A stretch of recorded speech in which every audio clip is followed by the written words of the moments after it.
My man Nate, man, shout out to Nate, bro.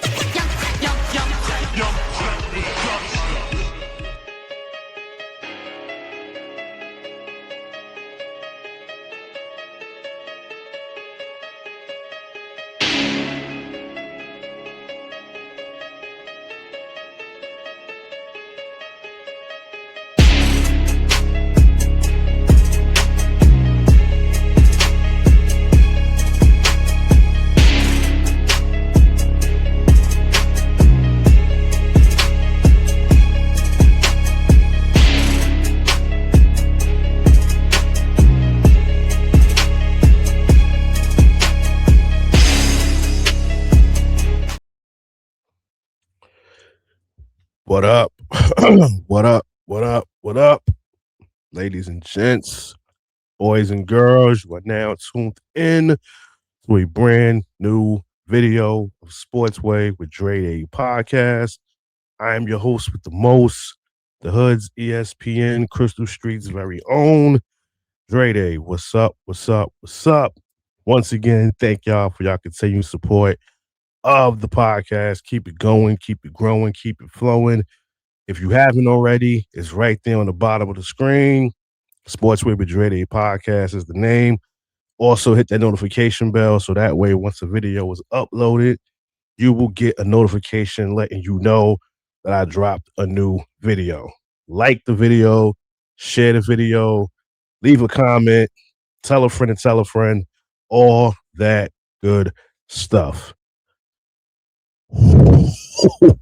Oh, man. This video here is about to be a room shaker. Now, if any of y'all follow rap battles, battle rap, URL, King of the Dot, those type leagues, they have a thing that they call a room shaker. That means an MC spits something real hard and it just shakes the room.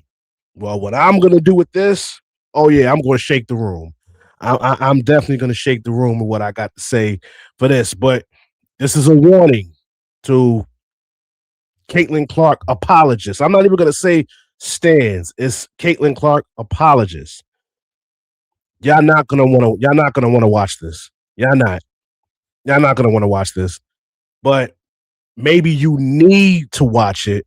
But it probably won't do no avail anyway because y'all constantly keep pampering her anyway. But I digress. But yeah, this video here, we're going to get right into it, okay? Now, last night,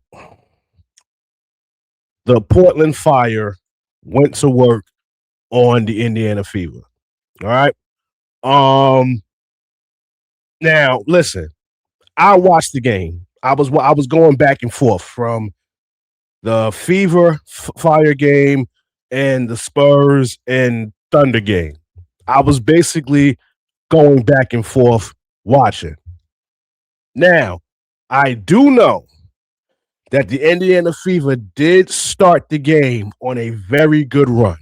I think they started the game like 8-2, and Caitlinclark was doing her thing as far as distributing the ball. She was actually getting other people involved, finding them in the right places, and doing their thing, right? And doing her thing, right? Somewhere along the line, things got out of hand. She started getting in foul trouble, so obviously she only played 22 minutes. All right? 6 points, shot 1 for 7 from the field, and again, she only played 22 minutes, foul trouble, right? Now, that defense thing is her problem. And we know this already. We know that her defense has been her Achilles heel. The Dallas Wings displayed that the first game of the season. Golden State Valkyrie did it. What day was it? I think it was either Wednesday or Thursday. I forgot exactly the day that they played each other. And now the Portland Fire have done the same thing. Now, I can recall I did a video 2 weeks ago. I called it the Truth Teller. So if y'all want to go find it, that's what it's called, the Truth Teller. I said the jig was up. And I said that teams are now going to start exposing Caitlin for her lack of defense. And that's exactly what Portland did last night. Whether it was Carla Light or Carla Leet, I saw hope I'm saying her last name right. I know she's French. I know that. She's the point guard for Portland Fire. Whether it was Sarah Ashley Barker who did her thing, who's the center for the Portland Fire? She used to play for the Aces. Gustafson. Hopefully, I'm saying her last name right. She played an amazing game, and as an aside, she has done her thing with the Portland Fire. I saw an interview with her after the game, and she got emotional talking about how, this is the first place that actually, I'm basically paraphrasing, that actually is allowing her to show her skills. And I mean, I hate to say it, but it's true. Because listen, she played with the Aces last year, but she didn't really play that much. She didn't get a chance to play that much. Now, I think she was hurt for a tad bit, but for the most part, she didn't really get to play. But now she's playing with the Portland Fire. She was a part of the expansion draft. And I must say that she's doing her thing to start the season with the Portland Fire. But let's stick to the topic here. I just want to throw that in there and give her flowers. But this Portland team is real good. Real good. When you think of expansion teams, you think of them struggling and being trash. But I know it's the start of the season, but in these 2 years, the two expansion teams, because even Toronto was doing good. But I'm going to make a video about that another time. Let's stick to the topic. Let's stick to the task at hand here. Caitlin Clark and her abysmal defense. Again, it's to the point where all of these teams, I'm almost certain that all of these teams in the W now have the memo on how to beat the Indiana Fever. And the easiest way to beat them is to put Caitlin Clark on an island by herself and have her defend somebody one-on-one. And whoever it is that she's defending, Shaq has a famous saying, barbecue chicken alert. So basically, whoever it is that she's guarding, she is now barbecue chicken. That's just the way it is right now.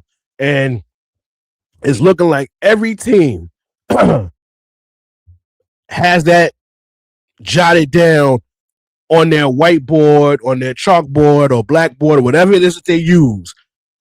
They have that on their board now. Attack Caitlin Clark. Now, the highlight that everybody is talking about, there's a video that's going around where Caitlin Clark and the Fever coach, Stephaniewhite, had a little falling out on the sideline. Caitlin Clark had, again, I'm not a lip reader, all right? But it seems like Caitlin Clark was basically telling Stephaniewhite she had a hand up, yada, yada, yada. Stephaniewhite just said, Raven, come sit down. So Caitlin Clark got up, was standing behind Stephaniewhite, just shaking her hand and, trying to fix her shorts or scratching or doing whatever it is, which she does a lot of, but that's neither here nor there. But, of course, you have her apologists out there constantly making excuses. And again, I knew this was going to happen because this was something that happened against the Golden State Valkyrie. When they lost that game, all of her apologists, oh, it's Aliyahboston's fault. Oh, it's Kelsey Mitchell's fault. Oh, it's Stephanie White's fault. No, it was none of their fault. The person that was responsible for that Golden State loss was Caitlin Clark. And I said that in my last video. So there's no need to even go back and even revisit that video. Let's speak about the present right now. As an aside, nobody from Indiana played well. Nobody. I mean, if you want to say Sophie Cunningham, cool, but most of her points was in garbage time. So, in the words of Shannon Sharp, that shit is empty calories. You understand what I'm saying? So, as far as anybody from Indiana last night, nobody played well. Nobody. Nobody.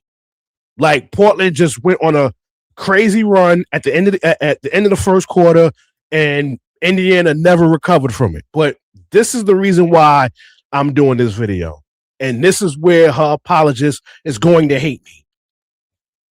Once again, the reason why all of this is going on right now, this is y'all fault. This is her apologist's fault, because y'all are not holding this young woman accountable. Y'all not.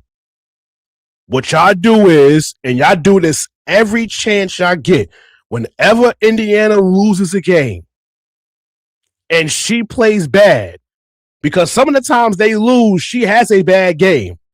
Y'all will sit there and y'all will blame everybody else, but you don't blame her. When she wins these games, y'all love to brag about that double-double or close to a triple-double. Y'all brag about that. But when it comes to when she loses and she doesn't play a good game, oh, it's Stephanie White's fault. Oh, it's Aliyahboston's fault. Oh, it's Kelsey Mitchell's fault. And y'all doing the same thing now with Indiana. I mean, y'all doing the same thing now with this loss to Portland. Now, here y'all go. Once again, calling for Stephanie White's job. Me personally, if I'm Stephanie White, after this season, I don't even want to be Indiana's coach no more. I don't. I don't know what her contract is, but after this season, if I was Stephanie White, I would want out of Indiana. I don't want to coach this team no more. I don't want to coach this team no more. Like, it's too much of a burden to coach this team. Because we win, I'm not going to get the glory. If we lose, people are going to be calling for my job. It's my fault that we lost. And this is what I find crazy. You got these people out there saying, oh, Stephanie White can't coach them. She can't coach them. She can't coach Caitlinclark. Well, how about this? The Indiana Fever last year, because remember, Caitlinclark only played 13 games last year. Remember, Indiana won the Commissioner's Cup without Caitlinclark. The Indiana Fever was one game away from the WNBA Finals without Caitlinclark. Y'all wasn't calling for her job then? In fact, no, I'm lying. Y'all was actually calling for it at the start of the season when Indiana was struggling just a tad bit with the whole wnba thing. And, you know, I remember all of that. I remember all these apologists calling for her job back then. But clearly she can coach. But see, y'all want somebody to coach Caitlinclark that will cater to her needs. First of all, she ain't done nothing in this league for her needs to be catered. None. Because listen, I said this, and listen, I hate to reference my old video. I hate to. But I unpacked so much shit in that video that maybe y'all need to go back and need to listen to it. If you're going to blame a coach for Caitlinclark's struggles, it's not Stephanie White that you should be blaming. It's Lisa Boulder, her college coach. I hate to do it to her, but she's going to get astray. She should be the one that should be crucified, not Stephanie White. Lisa Boulder did nothing to help Caitlinclark's game in college. All she did was lick up these threes, which, again, we loved. Like, we was mesmerized by those three-pointers. He was mesmerized by them. But outside of that and her playmaking ability, what else did she do? Was she good on defense? No, nothing. She's never been good on defense. Never. Basically, the same shit she's doing now, she was doing in college. And then let's get to her behavior. This is where, this is where the accountability comes into play, and you apologists are not holding her to that standard. Y'all letting this girl get away with murder. Y'all having this girl out here thinking she a victim, when in reality, listen, in my opinion, she's the villain right now. Because you got so many people out there, you know, making these videos and they're voicing their opinion about her. And I'm not gonna say I hate to say it because a lot of them is right. A lot of them is right on the money. Cheryl Miller, one of the greatest women. I ain't even say women's basketball players. Cheryl Miller, one of the greatest basketball players this world has ever seen. Even she commented about what happened last night with the Portland Fire. And I'm gonna show y'all it right now. This is what Cheryl Miller said earlier today. I think it was the pregame of the Aces and Valkyrie. This is what she said. I don't know if she said it at halftime or before the game. It's one thing to have it behind closed doors, but when it spills over and when the coach has to basically say, you know what, Caitlin, enough is enough. This is too disruptive. That's what Cheryl Miller said. Now, Sue Bird has something to say, but me personally, I didn't really like that because she was trying to be PC with the shit. So shout out to Cheryl Miller for keeping it real and basically stating it for what it is. And again, Caitlin Clark has done this. Not just this wasn't a one-off with a coach. Just a few weeks ago, she had a spat right on the bench against, I forgot who the team that she was going up against, but who was the Brian January, a former Fever player who's now an assistant coach. They was going back and forth. And you're supposed to be one of the leaders of the team, and this is how you act for everybody to see. See, like Cheryl Miller said, it's one thing for it to be behind closed doors. It's a whole other thing for the whole country or world to see it. And this is all on Caitlin Clark. But again, her apologists, they don't say anything. They defend her like she's a victim. Here comes another one. And it's fitting because this wasn't a black person that said this. This was a white person that said this. Because, see, when people of my color say something, we're deemed as haters. We're deemed as racist. But let's see when it's somebody of her same ethnicity. Let's see what she says. And this is what she said. Salute to Nancy Arbor. This is what she said. And this pertains to her behavior on the basketball court.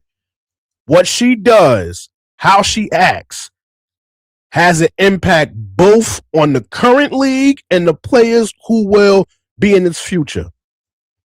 The last thing anyone needs is for kids learning the game these days to think flopping and whining is the way to go. Drop one of Clue's bombs for that. Because it's true. All Caitlin Clark do is bitch and whine and complain about calls. And it happens every single game, and she gets away with it. That Golden State Valkyries game, she was behind the three-point line, and she was trying to fake Kia Stokes out. And Kia Stokes had her feet planted. Didn't move or nothing. Caitlin Clark was trying to draw contact, didn't get a call. She passes the ball, she turns around, and she's throwing a tantrum at the referee. Now, mind you, she threw this tantrum, didn't get a tech. Now, I can recall just a few nights prior, Paige was clapping, just clapping away near the ref and got a technical foul. Angel Reese, a few nights ago, it just so happened against Portland, same thing. Gets a tech. But Caitlin Clark can chastise these refs. She can yell at these refs and don't nothing happen to her. But yet, again, her apologists, they don't say nothing. They enable her. They do not hold this young woman accountable at all. And this is why she is what she is. Because nobody is correcting her. Nobody. And the one thing I don't like is this. When she does these spats Aliyahboston has to be the one to go grab her. Like, yo, that ain't your child, Aliyah. Like, why do you have to always got to go grab her? I get it. You trying to be the team. You trying to be the team leader and stuff like that. But come on now. That ain't your child for you to constantly be having to go grab her up because she's causing a scene on the basketball court. Like, come on. But again, her apologists, they're okay with this shit. They enable her. Nobody is holding her accountable. Nobody. It's somebody else's fault. It's always somebody else's fault. Look at this right here.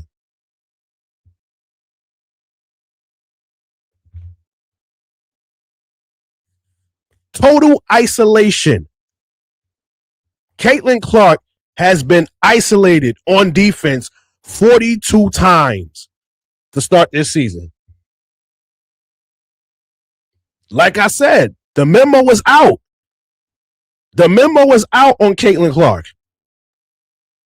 And I'm telling you, every team is going to now follow that blueprint. But I will give her credit, though, because after that loss to Portland, she did say she's got to get better on defense. I'm going to give her that. She knows what her flaw is, and she knows she has to work on it. Now, do I think it will be a work in progress? If she really commits to it, absolutely. Because it's not going to, it's not going to happen overnight. It's not going to happen overnight. What she needs to do, and listen, this is some tough love here, but I'm going to say it. When this season is over, Caitlinclark, when this season is over, I need you to leave everything else on the back burner. Don't worry about golf. Don't worry about NASCAR. Don't worry about commercials. Don't worry about none of that. What I need you to do is get with somebody, a defensive specialist, that can teach you the proper way to play defense. Because the way you playing it right now is not the way, and right now, every team in the WNBA has got the memo on you. And right now, at this point, you're basically food at this point.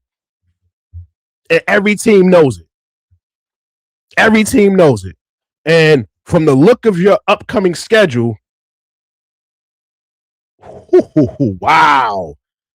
Y'all got the Atlanta Dream June 4th. You got Mount Liberty June 6th. And then you have the Washington Mystics again June 8th. So those are your next 3 games coming up. Because I think y'all done for the month of May. Yeah, y'all done for the month of May. So y'all next 3 games is Dream, Liberty, and then Mystics.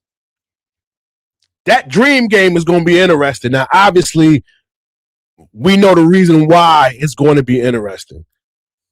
Because we get to see Caitlinclark and Angel Reese go against each other team-wise. Again, it's not like they're going to be defending each other or anything like that, but that so-called rivalry that everybody keeps talking about, it gets reborn again, I guess. But it is what it is when it comes to that. But listen, Caitlinclark stands. This is tough love here. And again, I know y'all. I know y'all think I hate this girl. I don't hate her. I don't. I don't like her behavior.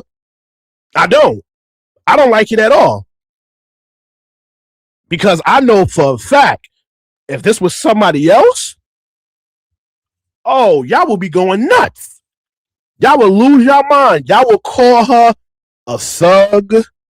Y'all will call her ghetto. Hell, y'all might even call her a ratchet. If this was somebody else. And I think y'all know who I'm talking about because y'all can't help yourself. And see, that's another thing. And that's another thing about you stands I don't like. If I make a video, or if any of my fellow podcasters, if we make a video and we make content speaking on Caitlinclark, if you go out your way and go in the comments and you mention a said player, whether it's Angel Reese, whether it's Asia Wilson, whether it's Paige, we win. Like, we already won the argument because you spent all that time. You didn't listen to a word we said, and all you want to do was throw somebody else in the conversation. No. Stick to what we're talking about. Stick to what we're talking about. My latest TikTok video, Dre Day 1985, go look it up. It's so many people. I'm speaking about what happened in the game against the Valkyrie, and there's so many people in there mentioning Angel Reese. Why would you be mentioning Angel Reese? It don't got nothing to do with her. So yeah, when y'all mention Angel Reese or any player, when you try to throw somebody else in the conversation and you're not talking about Caitlin, that lets me know that my point is validated because you're trying to ignore what I'm saying. No, stick to the topic that I said and let's have fun with it. But no, y'all do this all the time. Y'all are not holding this girl accountable. Y'all not. And it's not healthy for her. It's not. Because I'm almost certain I'm almost certain she sees everything.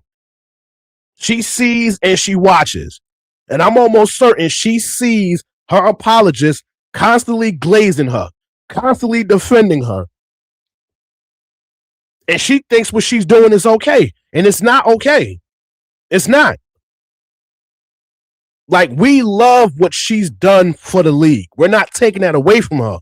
We will forever be thankful for her for bringing eyes to women's basketball. I'll be the first to admit that, even though I was watching it long before her.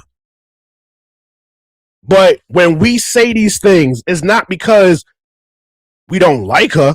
We're not saying it because we think she's garbage. We just saying it because we going off of what we see. We don't have a problem with Caitlin Clark. We have a problem with y'all. We got a problem with y'all stands because y'all not holding her accountable. And y'all started this whole thing by putting her in a conversation that wasn't warranted. That's where this whole thing started. And then y'all say, oh, like, I saw somebody, I did a video. No, not even. I posted something last night. And somebody was like, oh, had that same energy for Monique Billings. I already know she didn't play well. But y'all act like y'all naive to this. When you lose, the star player will get the bulk of the blame. Am I right or wrong? Just like when you win and you played well, you get the bulk of the credit. Well, guess what? She's been playing like shit the last 2 games. And since she's been playing like shit the last 2 games, and she's been somewhat responsible for these losses, she gets the bulk of the blame. Stop acting like y'all not new to this. It's the same thing with the NBA. It's the same thing with the NFL. So stop acting like y'all new to this, because y'all not. Y'all try to play dumb, but y'all not. Or maybe y'all are. Who knows? Hold on. Maybe y'all are some dumb motherfuckers out there. I don't know. But the point is this. We don't have a problem with Caitlin Clark. We don't. We don't. Issue Caitlin Clark apologists that we don't like. We don't like y'all. We don't like y'all at all. Y'all are polluting our space in WNBA basketball. Y'all are polluting it with y'all nonsense. And this is going to continue until you hold her accountable. It's that simple. Y'all started this when y'all started calling her the GOAT. And it was totally unnecessary because it wasn't warranted. It wasn't warranted. Y'all gonna tell me that in her 3 years in the WNBA, she's greater than Lisa Leslie? She's greater than Cynthia Cooper, Maya Moore, Cheryl Swoops, Candace Parker, Diana Taurasi, Sue Bird, Lauren Jackson, Lindsay Whalen, Elena Deladon. I mean, I can keep Asia Wilson. She's still playing. Stewie. I mean, I can keep going if you want me to, but that's the point I'm trying to make. Y'all disrespecting all of these legends that came in this league before her, and y'all calling her the GOAT? Come on, get out of here, man. If we talking box office, go ahead. I stand down. But that's not what I care about. I care about what you do on that court. And right now, she is not playing to the best of her ability. And since she's not, we going to call her out on it. It's that simple. This ain't hate. This comes from a place of truth. And unfortunately for y'all, like I got in the thumbnail, it's the ugly truth. So again, we don't hate Caitlinclark. We don't hate her. I don't know this girl personally. For all I know, she might be the nicest person in the world. I don't know that. But it's you apologists. It's y'all that keep caping for her, that keep glazing for her. Y'all the ones that we don't like. And it's unfortunate that we have to deal with y'all. Because y'all polluting our space. Because we've been fans of this for years. Y'all casual motherfuckers and y'all coming over here polluting our space. So it's y'all we don't like. It's not Caitlinclark. It's y'all we don't like. So, hey, it is what it is. But again, when this season is over, Caitlinclark, forget about golf, forget about NASCAR, forget about going to Chiefs games and sitting with Taylor Swift. Forget all of that. What you need to focus on is playing some defense. You need to commit to that side of the ball. That's what you need to do. So I hope your stands, when they see this, they take this clip and they send it to her. Because this is coming from a place of love. It's not coming from a place of hate. It's not. They may think I hate you, but I don't. I don't hate you. I hate your stands. That's who I hate. But I digress. It's a wrap for this video. Once again, thank y'all for y'all continued support of the podcast. Keep it going, keep it growing, keep it flowing. If you haven't already, subscribe to the channel. It's right there on the bottom of the screen. Again, like I said, also hit that notification bell so that way, once a video is uploaded, you will get a notification letting you know that I dropped a new video. Like the video, share the video, leave a comment, tell a friend, all that good stuff. In closing, y'all know how this goes. This has been another video of Sportsway with Dre Day podcast. Catch y'all on the flip side. God bless. Peace and love. Your boy is out of here.